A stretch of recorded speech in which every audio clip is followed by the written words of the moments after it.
Hey folks, welcome back to the channel. So this video is going to be a little bit of a rant, and so bear with me, hear the pitch before you click off. So that the construct of this video, and it's just to bring light because there's some issues that really need to be addressed, and I don't honestly I don't think they'll fix it, but if the idea echoes, then at least it's known, right? And so it might prevent you from having an unsatisfactory experience. So here like they're doing this $35 CitizenCon thing, and they're offering the Frontier undersuit, which is just a flight suit, the helmet, which looks pretty cool. I mean, I gotta give it to them. The helmet does look pretty cool. You get a trophy, which is an object that is non-functional in the game. You get the dread ring shotgun, which I couldn't figure out which one. And then they have the magazine that goes with it as like an additional item. Like that's a given, because if it didn't have it, then this thing wouldn't work. But they went ahead and added the ammo underneath it to be like, oh, here's an additional item. It's, so this is very, very misleading and deception, in my opinion. The Headhunter Gang Relic Collectible, another bullshit, like non-functional item in game. Like, what you can't do with anything when this is in the game.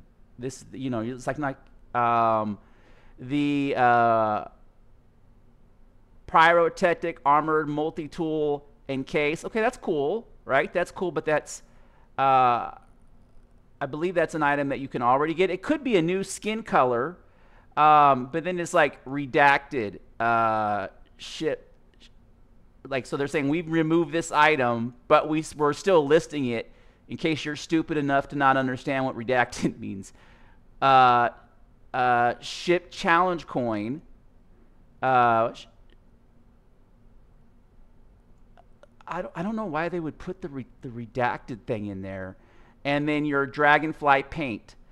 Okay, so I mean, you could argue that the suit itself is a $10 item, and the dragonfly paint is like a $4 to $7 item. Okay, so there's $15, and then your shotgun is another $5 item. Okay, so you're looking at $10, $20 worth of functional in-game items, and then the rest of this stuff is just BS. It's all BS. And but yet they're charging you $35 new money injection into the game. And here's the biggest problem with this. Like, hands down, the biggest issue is if you die in an elevator, right? Kind of like the Star Citizen meme is that there are more deaths from elevator accidents than actual NPCs, because the NPC AI is so non-functional. I was going to use a different word, but non-functional. That there's more elevator deaths. So if you die in an elevator, right, or if you fall through the world, or maybe you fall through a turret into space, like there's a number of bugs that have kind of periodically existed and have come back over time. You lose all these items in one shot, and there is no way to retrieve them. There is no kiosk that you can go to and like reclaim your items. Like, there's no lost, even though there's lost and founds in space stations. Like, they have like an area that looks like a lost and found, and some of them even have kiosks, but they're non-functional. If you could go to that kiosk and be like, oh, I need to get my helmet and my shotgun back, right? And even if they charged you in-game currency, that would be fair. But there's, the only other system is, and they deactivated it for like 3 or 4 months, and I don't know if they fully bought it, but it is a full-on account reset. And I do not like doing accounts reset, because there's a high probability that you will incorporate a bug into your game. Like, you'll come back and not have a head. There has been many instances when people reset their accounts, they can't play until the next major update, because it completely breaks their account.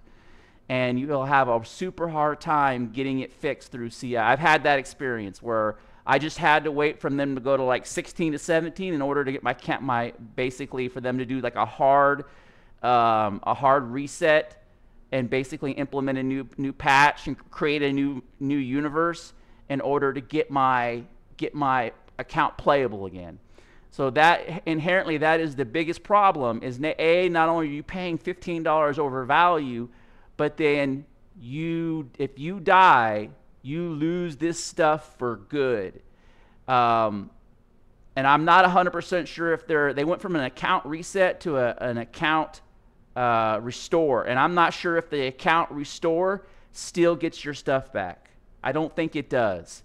So that's my biggest issue, and I'd argue that's one of the biggest things that they need to implement into the game. And many YouTubers and streamers have argued about this, and this is something they have talked about since at least, I believe, 2016. Like for a long time, it's like it's been in the works, and it's all, in my opinion, it's all kind of bullshit, and it's not a priority.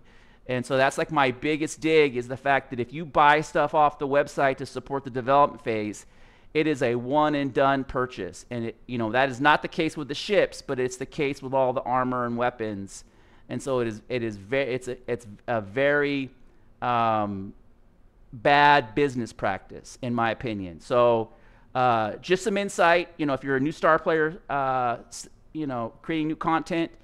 I mean, if you're a new star and you're just getting into the new content, just understand, don't be careful with the website, and if you purchase stuff, purchase it with, watch some YouTube videos on it and get to understand kind of the economy that works around Star Citizen, because they almost wipe every patch at this point, and it's just something to be cognitive of. As always, thanks for watching.